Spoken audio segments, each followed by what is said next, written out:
पानीपत की तीसरी लड़ाई में मराठों ने किसके खिलाफ लड़ाई लड़ी थी? बहुत ही इंपॉर्टेंट क्वेश्चन है। पानीपत की तीसरी लड़ाई में मराठों ने किसके खिलाफ लड़ाई लड़ी थी? Option A British, option B Nadir Shah, option C Ahmad Shah Abdali, option D Sher Shah Suri. तो सही उत्तर होगा option number C, Ahmad Shah Abdali इसका सही उत्तर होगा।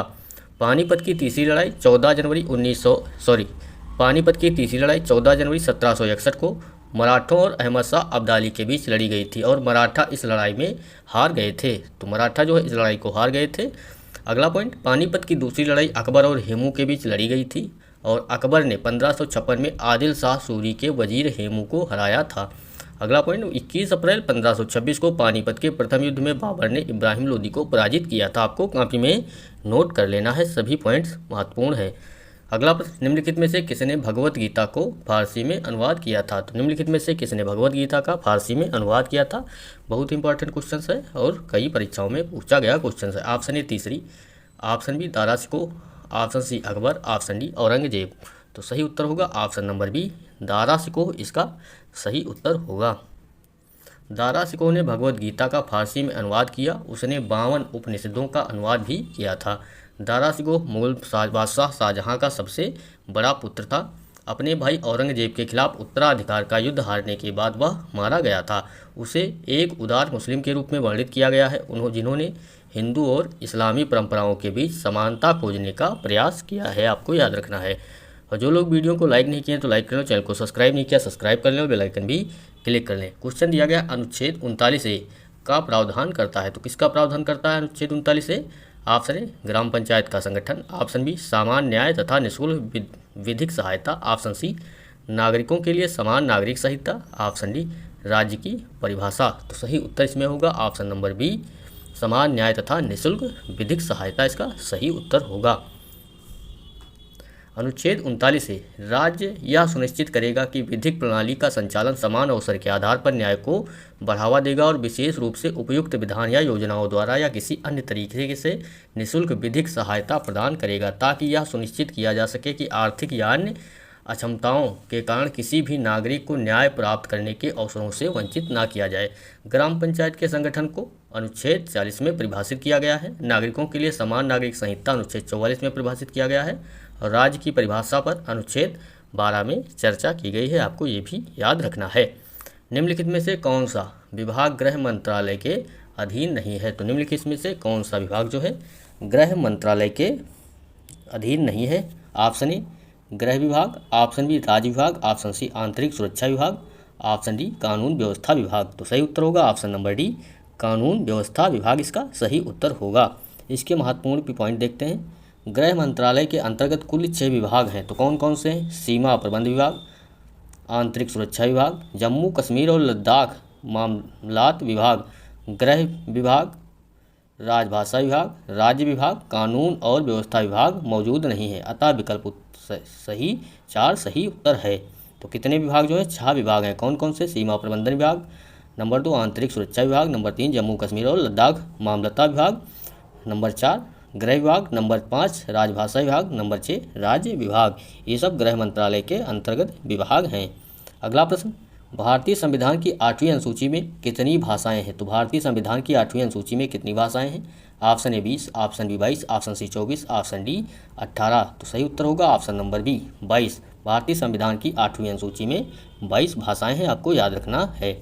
भारतीय संविधान की 8वीं अनुसूची में 22 भारतीय भाषाएं हैं। 8वीं अनुसूची से संबंधित संवैधानिक प्रावधानों का उल्लेख भारतीय संविधान के अनुच्छेद 344(1) और अनुच्छेद 351 में किया गया है। आपको याद रखना है। भारत में कौन संवैधानिक अधिकारी लोकसभा चर्चा में भाग ले सकता है लेकिन मतदान नहीं कर सकता है? बहुत ही इंपॉर्टेंट क्वेश्चन है। UPSSC और UPPCS कई परीक्षाओं में पूछा गया क्वेश्चन है। ऑप्शन ए महान्यायवादी, ऑप्शन बी मुख्य निर्वाचन आयुक्त, ऑप्शन सी नियंत्रक एवं महालेखा परीक्षक, ऑप्शन डी केंद्रीय सूचना आयुक्त। तो सही उत्तर होगा इसमें ऑप्शन नंबर ए महान्यायवादी। भारत में जो है महान्यायवादी संवैधानिक अधिकारी लोकसभा चर्चा में भाग ले सकता है लेकिन मतदान नहीं कर सकता है। आपको याद रखना है। भारत के महान्यायाधीश संसद के दोनों सदनों में से किसी का भी सदस्य ना होते हुए भी दोनों सदनों की बैठकों में भाग ले सकता है। भारत के महान्यायाधीश भारत सरकार के मुख्य कानूनी सलाहकार होता है। भारत के सर्वोच्च न्यायालय में इसके प्राथमिक वकील अनुच्छेद उन्हें संविधान के अनुच्छेद 76(1) के तहत भारत के राष्ट्रपति द्वारा नियुक्त किया जाता है और राष्ट्रपति के प्रसाद पर्यंत पद पर बने रहते हैं। वह संसद में दोनों सदनों की बैठकों में भाग ले सकते हैं, लेकिन वहाँ मतदान नहीं कर सकते हैं। अगला प्रश्न, जो लोग वीडियो को लाइक नहीं किए तो लाइक करें, चैनल को सब्सक्राइब नहीं किया सब्सक्राइब कर लें, बेल आइकन भी क्लिक कर लें, जिससे आने वाले वीडियो आपको आसानी से मिलते रहें। निम्न में से कौन सा देश दक्षिण एशियाई क्षेत्रीय सहयोग संघ सार्क का सदस्य नहीं है? ऑप्शन दिया गया है Afghanistan, option B Maldives, option C Mauritius, option D Sri Lanka. तो सही उत्तर होगा ऑप्शन नंबर सी, मॉरिशस जो है सार्क का सदस्य नहीं है, आपको याद रखना है। मॉरिशस दक्षिण एशियाई क्षेत्रीय सहयोग संघ सार्क का सदस्य नहीं है। सार्क का अर्थ होता है south Asian association for regional corporation, आपको इसका फुल फॉर्म भी याद रखना है। यह 8 दिसंबर 1985 को ढाका बांग्लादेश के में सार्क चार्टर पर हस्ताक्षर के साथ स्थापित किया गया था। सार्क का मुख्यालय काठमांडू नेपाल में है। सार्क के 8 सदस्य देश भारत, बांग्लादेश, पाकिस्तान, भूटान, नेपाल, मालदीव, श्रीलंका और अफगानिस्तान हैं। मॉरिशस जो है सार्क का सदस्य नहीं है। निम्नलिखित में से कौन सा भारतीय नृत्य दक्षिणी भारत से उद्भूत हुई है? तो आपको बताना है। Option A Kathak, option B Odissi, option C Manipuri, option D Kathakali. तो सही उत्तर होगा ऑप्शन नंबर डी कथकली, इसका सही उत्तर होगा। कथकली, कथकली शब्द का शाब्दिक अर्थ कहानी नाट्य है। कथकली रामायण और महाभारत के महाकाव्यों पर आधारित है। यह केरल से संबंधित शास्त्रीय नृत्य है। इस नृत्य के मुख्य के 9 भाव होते हैं, जिन्हें नवरस कहते हैं, आपको याद रखना है।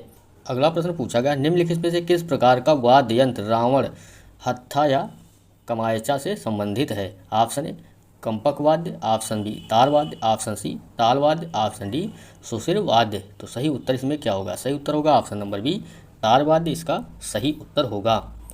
कमायचा या काम याज इस्पात, चर्मपत्र, कंठ धातु, शीशम और वेद तंतु से बना एक तार वाला वाद्य यंत्र है। जो इसका चित्र ये दिया गया है।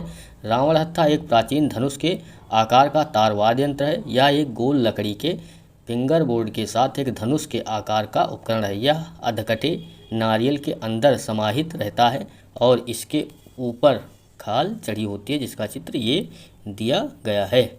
उत्तर प्रदेश के किस जिले में किछौछा दरगाह शरीफ स्थित है?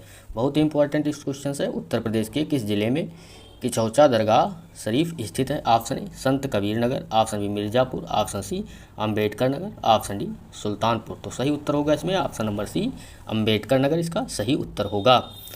अशरफपुर किछौछा यह अंबेडकर नगर जिले का एक शहर है, जिसका निकटतम रेलवे स्टेशन अकबरपुर है, जो लगभग 25 किलोमीटर दूर स्थित है। यह प्रसिद्ध सूफी संत सैयद मखदूम शाह जहांगीर अशरफी के दरगाह के रूप में प्रसिद्ध है, उनका जन्म सेमनन ईरान में हुआ था और उन्होंने विशेष रूप से चिश्ती वंश की प्रगति में उल्लेखनीय योगदान दिया था। लोगों में शांति का संदेश फैलाने के लिए संत के व्यापक रूप से यात्रा की। किछौछा दरगाह शरीफ एक छोटी पहाड़ी के ऊपर बनी है, जो एक तालाब से घिरी हुई है। तो सभी लोग वीडियो को